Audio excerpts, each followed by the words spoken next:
Assalamualaikum warahmatullahi wabarakatuh. Balik lagi di Mama Fauzan Channel. Hari ini aku mau ngasih tips latihan menjawab pertanyaan untuk anak-anak speech delay ya. Namanya kemampuan intraverbal. Makanya buat kamu yang sangat membutuhkan informasi ini, jangan lupa like, comment, dan subscribe, dan share di sosial media kamu. Kita mulai videonya. Oke, jadi untuk anak-anak yang sudah berada di level 2 VB-MAP ya. Jadi untuk anak-anak ini, anak-anak speech delay ini tuh banyak banget kosakatanya, sudah ratusan, tapi kemampuan menjawab pertanyaannya masih sedikit. Jadi kalau untuk level 1 kita bisa melatih menjawab pertanyaan dan anaknya menjawab. Tapi kalau sudah di level 2, yaitu umur 18-30 bulan, dia harus sudah bisa nanya lagi gitu. Harus sudah bisa berpikir kritis kayak apa ini, apa itu sudah langsung dari motivasi dia sendiri, seperti itu ya. Jadi untuk tugas-tugasnya bisa nanti teman-teman komen aja di bawah. Nanti aku akan kirimin soft filenya. Jadi untuk level 2 ini apa aja, karena agak banyak dan lebih rumit ya. Kayak gini. IV, intraverbal. Jadi hari ini aku pakai contekan karena tugasnya banyak sekali. Tugas nomor 1 yang harus dilatih adalah menyebutkan 10 lagu atau frasa atau suara binatang. Jadi aku akan ngasih contoh aja, referensi aja untuk beberapa lagu yang seperti mengisi titik-titik ya. Mengisi titik-titik itu maksudnya contoh lagunya misalnya cicak-cicak di dinding. Jadi 1 cicak-cicak di, anaknya suruh lanjutin. Kemudian naik-naik ke puncak gunung. Nomor 3 topi saya bundar. Nomor 4 tik-tik bunyi hujan. Nomor 5 bakso, abang tukang bakso. Bakso bulat seperti, dia suruh sebutin. Terus nomor 6 ada lagu kring-kring ada sepeda. Nomor 7 ada lagu balonku ada 5. Nomor 8 ada burung kakatua. Nomor 9 ada pelangi-pelangi. Nomor 10 ada bangun, lagu bangun tidur ya. Bangun tidurku terus. Tugas kedua, anaknya harus sudah bisa menyebutkan nama ya. Dan kita bertanya dengan hal lain. Nggak yang Fauzan nama lengkapnya siapa, udah lain. Cara bertanya sudah pakai kata ganti seperti siapa namamu. Gimana cara supaya kamu bisa membuat bersama pakai kerajinan frame foto ya, kayak gini ya. Jadi anaknya bisa, oh ini ada foto aku juga ngebuat, jadi anaknya ingat. Bisa juga memperkenalkan nama orang tua, nama eyang, nama paman, nama tante, dan orang-orang di rumah. Tugas ketiga adalah menyebutkan 25 frase yang hilang. Aku contohin. 1, kamu tidur di, ya. Kalau misalnya anak belum bisa, kita bisa prompt fisik atau pakai gambar seperti ini. Kamu tidur di tempat tidur. Coba taruh di tempat tidur. Ini puzzle-nya taruh di tempat tidur. Bisa juga lampu untuk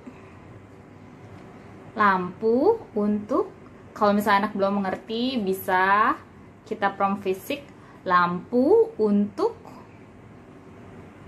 penerangan. Coba taruh deket lampu. Jadi anaknya suruh taruh ini deket lampu yang ada di rumah. Nanti kalau misalnya dia nggak ngerti, kita nyalain yuk. Nyala, jadi terang. Mati, jadi gelap deh. Kayak gitu. Kemudian yang ketiga, mana yang dimakan? Mana yang dimakan? Kita bisa prompt fisik, maksudnya si pilihannya ini bisa agak dimajuin. Mana yang dimakan? Apel. Jadi kalau bisa di rumah juga ada apel. Terus ini suruh taruh di dekat apel. Yeay, pinter. Jangan lupa hadiahnya Astor, keripik, Citato, yang kecil-kecil aja kalau dia mau belajar. Kita harus hargai kemajuannya dia sesedikit mungkin. Kita tetap harus berikan pujian dan hadiah. Memang seperti itu ya, Mam, kalau misalnya anaknya masih level 2. Kemudian, mana yang dipakai? Mana yang dipakai? Mana yang dipakai? Celana, celana. Ya, coba taruh dekat celana. Jadi dia suruh taruh celana ini dekat celananya dia. Untuk apa ya dipakai? Dipakai di mana ya? Di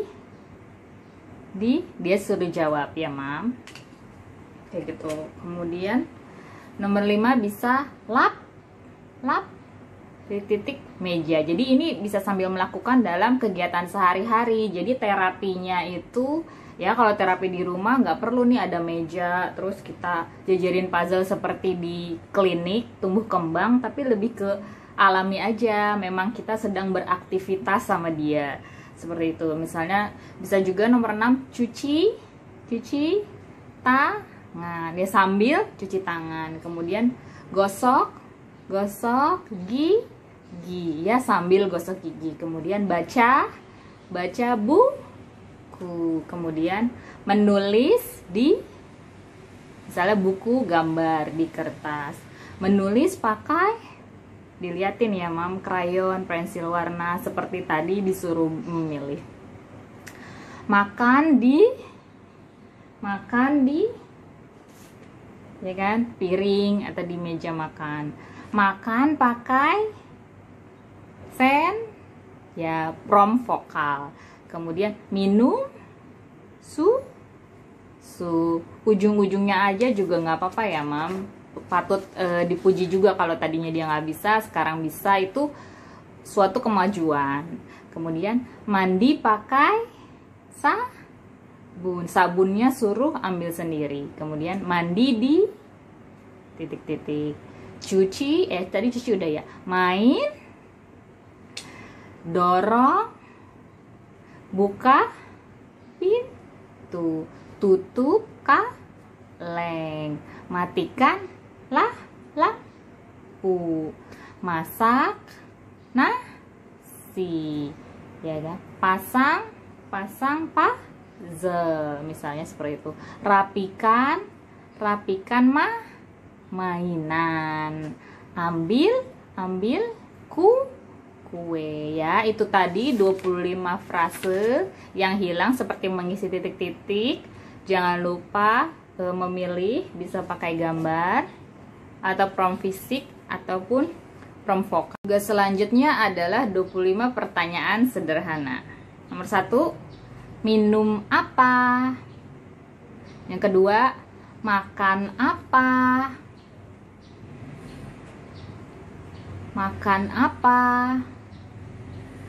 Ya, kalau bisa buah-buah ini memang ada di rumah ya, Mam. Jadi ini bisa sekalian okupasi juga. Pisangnya ditaruh dekat pisang, ambil pisangnya. Kalau nggak bisa prompt fisik, maksudnya ditunjukin. Tapi bukan berarti kita ngambilin ya, Mam. Tapi lebih ke arah anaknya di prompt fisik diajak.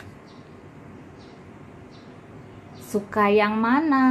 Jeruk, ruk ya. Kalau bisa, yeay, pinter, kasih hadiah kayak gitu. Terus main apa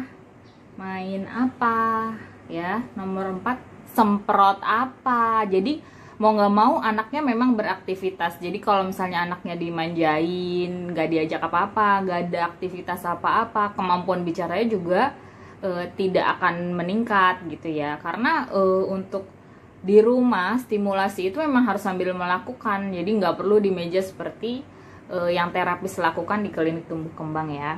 Nomor 5, suka apa? Suka buah apa?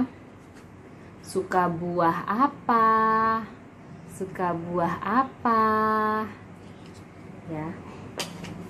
Terus ke-6, maunya minum apa? Bisa aja pertanyaan yang sama tapi gaya bertanya kita berbeda, itu nggak apa-apa. Sukanya main apa? Mau kemana?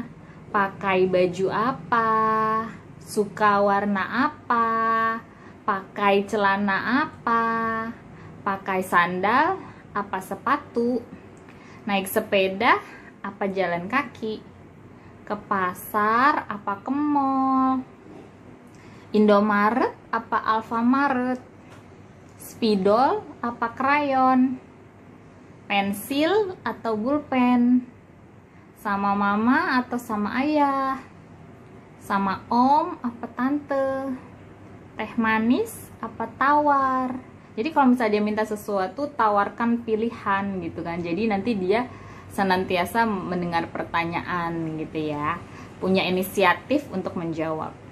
Jus mangga apa jambu, hangat atau dingin, perosotan apa ayunan. Jadi ini anaknya emang harus diajak main juga, diajak keluar juga ya, deket-deket rumah aja. Dorong atau tarik. Kayak gini kan juga mesti prom fisik ya, kita mesti ngajak main dan harus nunjukin gitu ya. Nyala atau mati. Oke. Tugas selanjutnya. Ya, tugas kelima, tugas terakhir, siapa atau di mana. Jadi, kalau sudah level 2 tuh sudah tidak apa ini apa itu lagi, tapi sudah siapa, kayak mama di mana ya. Jadi sebelum anaknya memang bisa menjawab, kita juga harus memberitahu gitu. Seperti misalnya ayahnya ke kantor. Jadi waktu ayahnya pergi ke kantor, memang kita tuh sudah harus memberikan apa ya, penjelasan gitu sama dia yang menurut dia sampai dia mengerti. Dada ayah ke kantor dulu ya, dada naik mobil, dada naik motor, dada nanti pulangnya kalau sudah sore. Jadi kalau kenapa dia tidak bisa menjawab, jangan-jangan kita yang tidak membiasakan menjelaskan sesuatu pada awalnya. Oke? Jadi siapa atau di mana, misalnya ada sekarang kan kita sering ya mam, kalau karena sedang pandemi jadi sering belanja online gitu kan. Misalnya ada tukang kurirnya, dia bilang paket, assalamualaikum paket, kita langsung bilang siapa itu ya. Terus kita ke pintu, oh tukang paket, kurir namanya, kayak gitu, kayak Gojek. Terus siapa yang datang, kayak gitu ya. Kayak terus nomor 3, ayah di mana. Tapi sebelumnya kita udah ngejelasin ya mam, memang anaknya tuh ayahnya tuh sudah izin, udah dada dia udah ngerti lah, oh ayahnya pergi gitu kan. Terus mobil di mana, karena kita ngejelasin juga, oh ayah naik mobil, dada ayah, dada gitu ya. Bisa juga misalnya dia lagi mau main sepeda, di mana sepedanya ya, kayak gitu. Di mana kuenya? Bonekanya mana? Siapa yang jual sayur? Kayak ada tukang sayur, siapa yang jual sayur? Namanya tukang sayur. Siapa yang jual roti? Ada tukang roti lewat rumah. Siapa yang mau es krim? Mungkin ada tukang Walls yang lewat depan rumah. Siapa yang suka ayam goreng ya? Terus di mana ya si Black? Si Black tuh kalau di rumahku tuh kayak ada hewan peliharaan. Jadi mam kalau misalnya anaknya mau meningkatkan apa ya, reseptif atau bahasa ekspresi sederhana ya, kayak kan nanti kalau punya peliharaan tuh sebenarnya bagus mam. Jadi kalau misalnya mam ya mau ngadopsi kucing-kucing yang di deket rumah lah ya, dikasih makan, itu bagus buat anak. Ayo sini makan dulu, terus kasih makan ya. Pelihara hewan yang emang bisa disayang gitu, yang dipegang kan, bukan kayak ikan. Kalau ikan kan cuma liatin doang, nggak bisa dipegang. Ya yang bisa dipegang lah ya. Jadi reseptif anaknya tuh bisa, jadi nih hewan tuh bisa diajak main gitu lah. Jadi mungkin anaknya jadi seneng, jadi terpancing bahasa spontannya. Menurutku sih seperti itu. Kayak di mana mama ya, di mana tante ya, kayak gitu. Di mana handuknya, terus di mana gulanya kalau mau bikin teh, di mana esnya, mungkin mau bikin jus, di mana susunya, Siapa yang pakai peci ya? Itu kalau dibiasain emang sholat bersama ya, sholat jamaah kayak gitu misalnya. Terus siapa yang makan ikan? Oh, si Black, itu kucing aku ya. Awan di mana ya? Kayak gitu. Misalnya lagi hujan. Terus matahari terbit di mana ya? Dibiasain bangun pagi untuk ngelihat kayak matahari terbit, terus nanti sore lihat matahari terbenam kayak gitu ya. Terus lihat burung terbang di mana ya? Terus bisa juga bebek berenang di mana ya. Jadi di belakang tuh ada, tetangga aku tuh punya kayak kolam gede gitu, kolam bebek. Di situ ada bebek-bebek ya. Bagus juga sih Mam kalau misalnya di sekitar kita tuh ada hewan-hewan. Jadi dia bisa lihat kebiasaan si hewan-hewan ini gitu kan. Terus hujan turun kemana ya? Misalnya ke bawah gitu ya. Terus kalau misalnya lagi hujan begini kita bikin permainan ya Mam, mungkin ada ember ditampung, nanti bekas hujannya tuh kita bikin apa tampungan gitu, terus nanti kita bikin perahu-perahuan dari kertas gitu kan, terus taruh di situ ngambang ya main gitu kan. Terus kalau misalnya mau minum di mana gelasnya ya gitu. Jadi memang benar-benar semua ini sambil beraktivitas seperti itu. Oke, sekian dulu videonya. Banyak yang bertanya, sebenarnya ngelatih VB Map ini berapa lama sih? Untuk level 1, ya level 1 ini kan sedikit ya. Ini bisa kok 4 bulan kalau misalnya mau intensif. Terus untuk level 2 ini emang agak berat, soalnya banyak banget. Dan memang harus sambil beraktivitas. Ini mungkin menghabiskan lebih dari 6 bulan ya dulu Fauzan ini juga. 6-8 bulan lah ya baru dia bisa naik ke sini. Jadi sebenarnya total itu dulu Fauzan sampai bisa lancar bicara tuh 1,5 tahun. Jadi kalau misalnya Mam ada yang seminggu terus komen, Mam kok aku udah ngajarin anaknya nggak bisa-bisa, terus aku tanya kan kayak emang latihannya berapa lama? Seminggu. Ya aku ketawa lah, karena kalau memang Mama memutuskan untuk memang mau terapi di rumah, stimulasi di rumah, tekadnya harus kuat. Dan kalau misalnya baru seminggu, sebulan, 2 bulan emang gak ada hasilnya. Karena kalau di klinik terapi tumbuh kembang 5 bulan ke atas itu baru bagus. Anaknya bisa jawab pertanyaan, kontak matanya bagus, fokus, bercanda bisa, nanya bisa, jadi kritis, seperti itu. Jadi kalau misalnya Mam sebulan 2 bulan udah nyerah, ya udah ke terapi aja di klinik tumbuh kembang seperti itu ya. Cuma ya ada resikonya juga karena sekarang masih pandemi.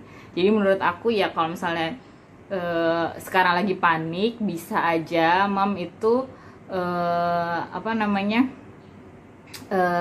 konsultasi online dulu ya. Ada kan klinik anakku tuh yang punya Profesor Hardiono, ke situ aja dulu tanya-tanya. Terus kemudian bisa konsultasi juga, jadi harus gimana. Atau mungkin sebentar lagi kan vaksin sudah ada ya, jadi insya Allah bisalah aman untuk terapi di klinik tumbuh kembang. Sekian dulu videonya, sampai ketemu di video aku berikutnya. Dah.